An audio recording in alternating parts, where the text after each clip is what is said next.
Welcome back to another TA lesson. I'm Market Watch, and today I'll be going through with you guys just an introduction to the technical indicators that are most commonly used, or basically things that are more applicable to the small cap trading or the maybe options trading that you guys are used to. For the very first indicator that I like to go through, it would be the moving averages. So the moving averages are basically a tool to analyze trends. So these trends that we analyze basically can help us to figure out the potential reversal points along with how we can basically add based on these moving averages. So there are two most common moving averages out there, which is the simple moving average followed by the exponential moving average. So these two are actually pretty similar moving averages, but they are slightly different in terms of the mathematical side. So for the very start is what is a simple moving average? So simple moving average basically calculates the sum of the set number of closing prices divided by the total number of periods. So this changes depending on the time period that you choose, which means if you choose something like a 10 simple moving averages or 20 simple moving average. So depending on the period that you choose, you will see a different kind of trend. So it assigns an equal weight to each data point within the chosen period, like I mentioned before.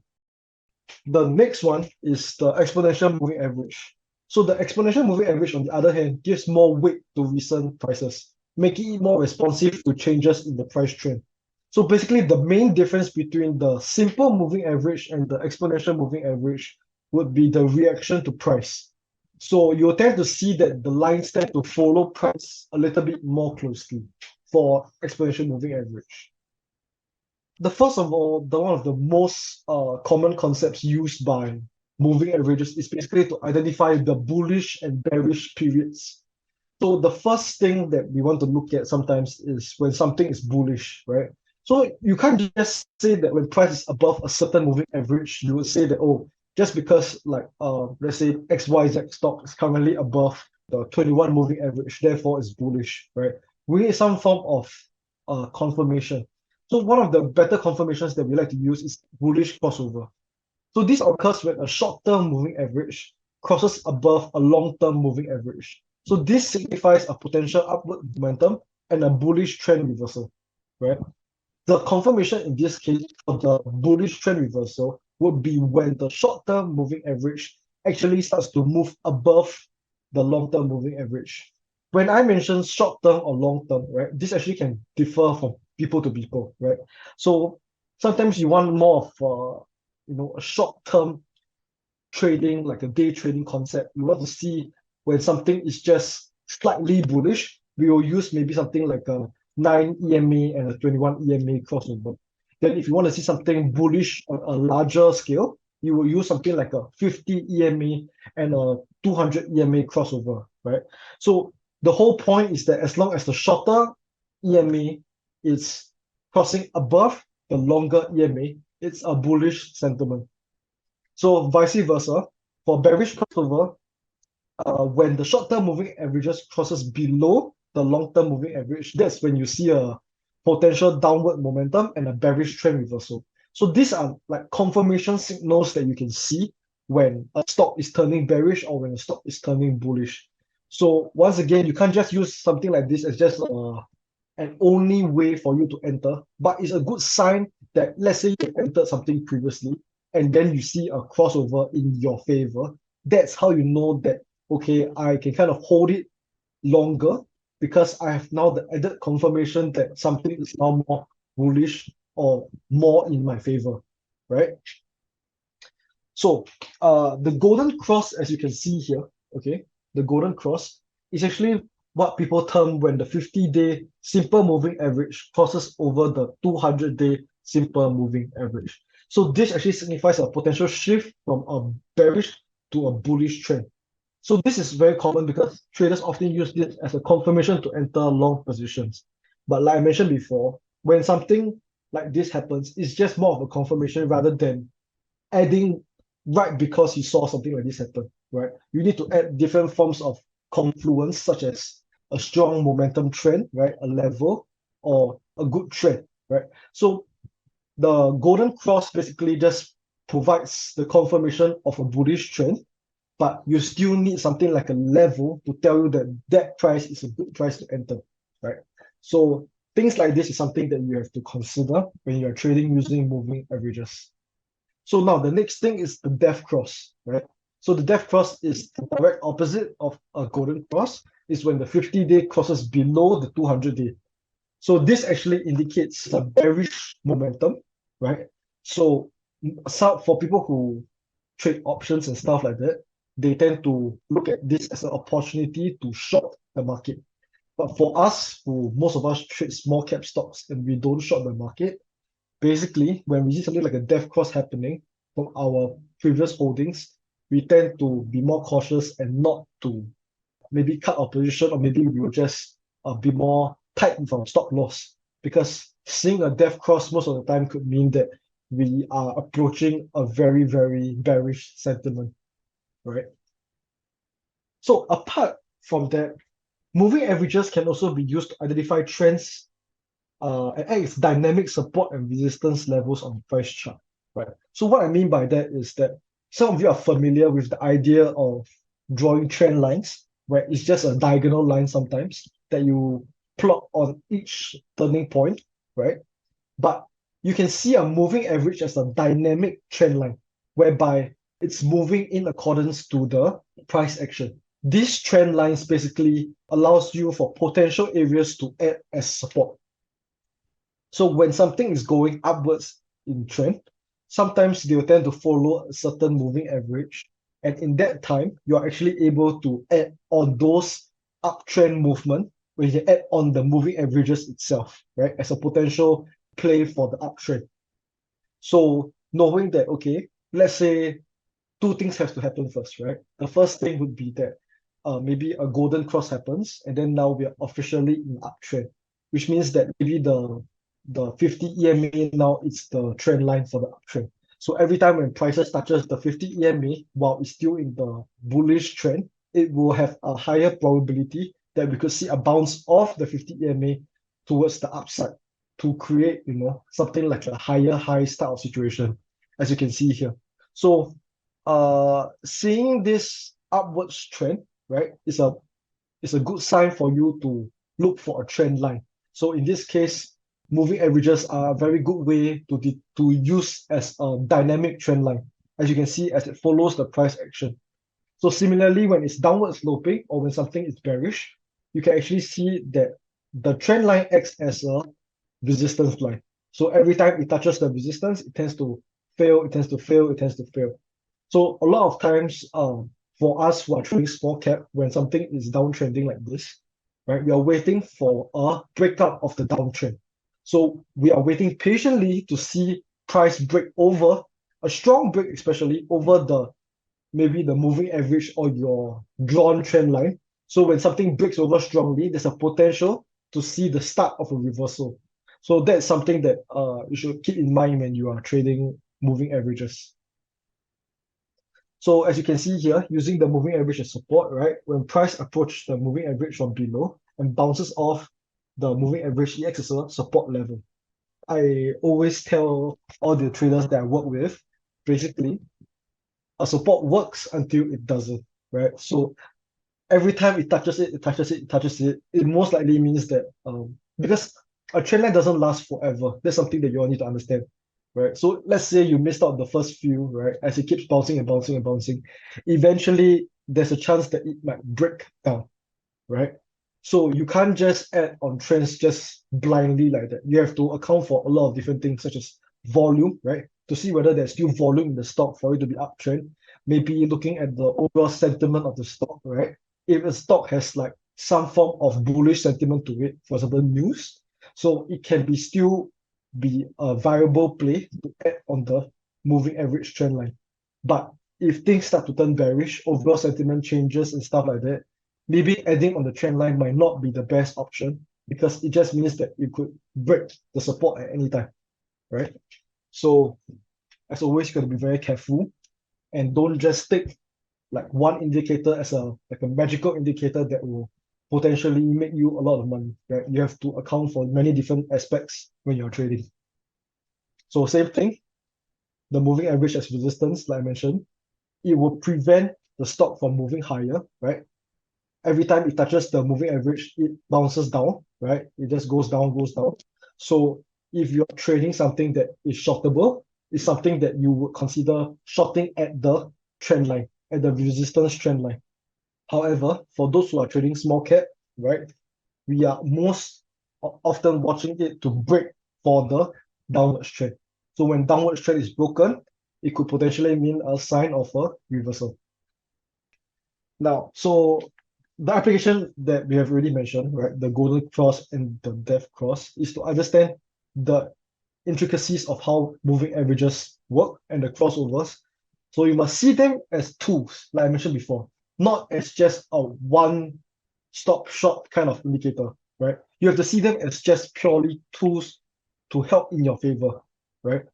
So even though we got something like golden cross and death cross, which are used by a lot of traders as a potential trend reversal, you still got to look at it with an open mind and to see the other factors that are involved.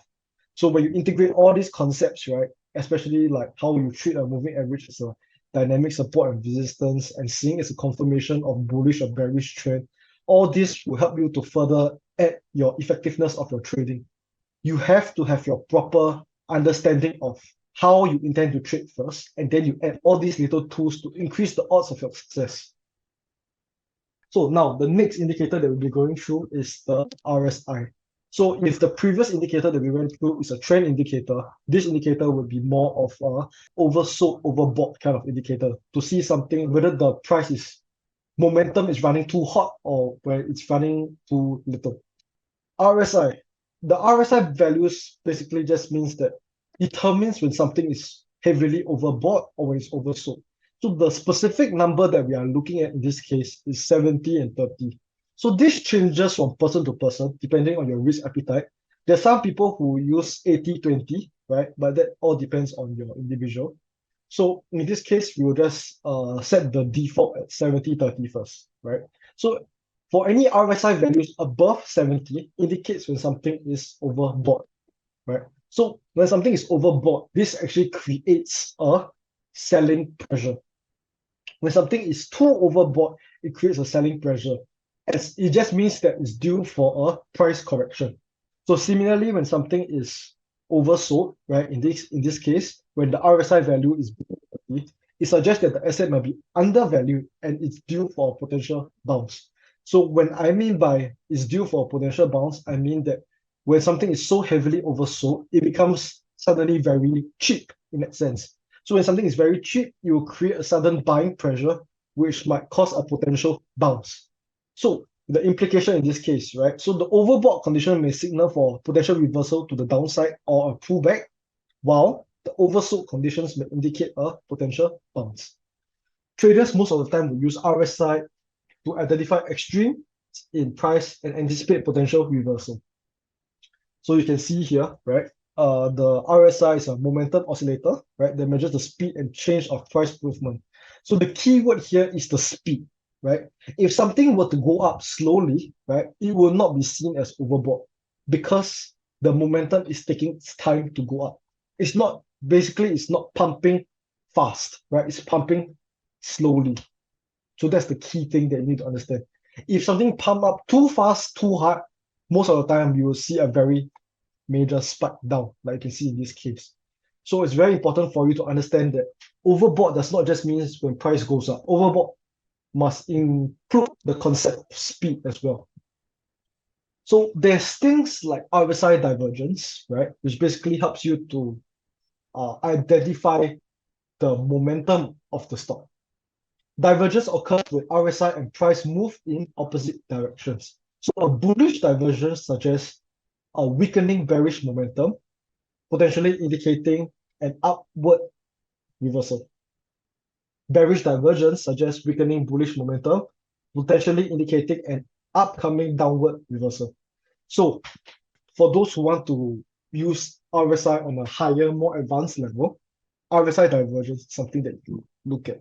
But honestly, sometimes it gets a bit complicated when you are trying to see two things at once. So this will take some time for you to adjust to see the RSI divergence. But once again, it's just a tool for you to use to your setup. It's not something that you can just rely wholeheartedly on it. You need to add, different concepts to make sure that you are giving yourself the best odds. So here you can see the first scenario, right, is where the RSI is above 70. And then when something is very overbought, it tends to be a potential reversal or pullback. And then you can see that it pulled back down, right? Because it was super overbought, so it pulled back down. Then when it's super oversold, it reverses to the upside. So when it's overbought again, it reverses back to the potentially to the downside. Now, so talking about the RSI divergence, right? You can see that the RSI is slowly moving down, but the price is moving up. Right. So bullish divergence suggests weakening bearish momentum, which means the upwards reversal is actually coming. So it's a lot easier to see when it's in the hindsight, but when it's happening live, it will take some practice to get used to it. I would prefer that if you would want to put RSI divergence into your strategy, I would recommend you to backtest with past few stocks to see how it really works. And then when it's live, right, you try to watch it as it's happening live to see how it helps you. So once you have properly practiced it, then you are ready to put in the cash for this strategy. So scenario 3 here, you can see price makes new lows, but RSI does not, suggesting that the weakening bearish momentum and a potential bullish reversal coming. So scenario number 4, price makes new highs, but RSI does not, suggests that it's a bearish momentum. So the overall recap of this is basically that using the RSI, you can spot and interpret divergence, enhances the effectiveness of RSI in decision making. And traders can use RSI not only to identify overbought or oversold conditions, they can also help to anticipate potential trend reversals by analyzing the divergence between RSI and price movement. Remember, like I mentioned, please practice it before you actually use it in your live trading. So now we will go to Fibonacci retracement and extension. So Fibonacci is something I think Frankie uses, right, as a method of identifying potential reversal levels and pullback levels. Traders often use the Fibonacci sequence and its ratios to draw retracement levels on the price chart. So something like this is a very good example of, in theory, how the retracement levels work, right? So at the start, right, when you can see a bullish pump, right? So when something is pumping like this, right, it's not somewhere where we can add so easily. So what we are waiting for is a pullback. When the price pumps from, let's say, from point A to point B, and then it starts to break down, right? So while it's breaking down here is where we draw our Fibonacci retracement. We will draw from bottom to top like this. So at the 0% is where it starts to make its first pullback. So now, what do this other percentage here represent? So for 38.2%, often considered the first level of significant support or resistance, or basically the strong trend pullback. At the 50% level is the use in conjunction with other indicators to identify potential reversal. And the 61.8% is considered a strong reversal level, also known as the golden ratio. So between the 50 and the 61.8 is sort of the golden ratio that a lot of people are looking at for a strong reversal as a level itself, right? So at the 127% level, right, it's actually a common extension level indicating a potential continuation of trend. And the 161.8%, right, is considered a strong extension level where traders might anticipate a significant reversal coming in. Traders can actually use the Fibonacci retracement, right, to set profit targets in the direction of the trend. Because initially, when you think about it, like when something is going into like the new high of the day, we have no levels that we could have drawn previously to help anticipate where we should take profits, right? Because sometimes if you bought it low enough, you will just target at like high of the day and you have no more levels above to take profit. So sometimes the Fibonacci extension levels can actually help you to determine profit-taking areas, right? I think that's most of it for the Fibonacci aspect, right? The identification of potential reversal points is mainly the usage of the Fibonacci levels, sorry. So traders use Fibonacci retracement during a pullback to identify potential support or resistance levels. Fibonacci extension levels are also used to identify potential price targets after a big move, and the extension are drawn beyond the initial price movement and are based on Fibonacci ratios. In the first indicator that we've gone through just now, moving averages is something got to do with trends, right?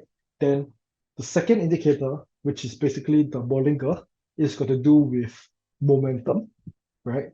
And then Fibonacci, we've got to do with levels. So these are the three different kinds of indicators to help you in your trading. So last we have the Bollinger Bands here, right?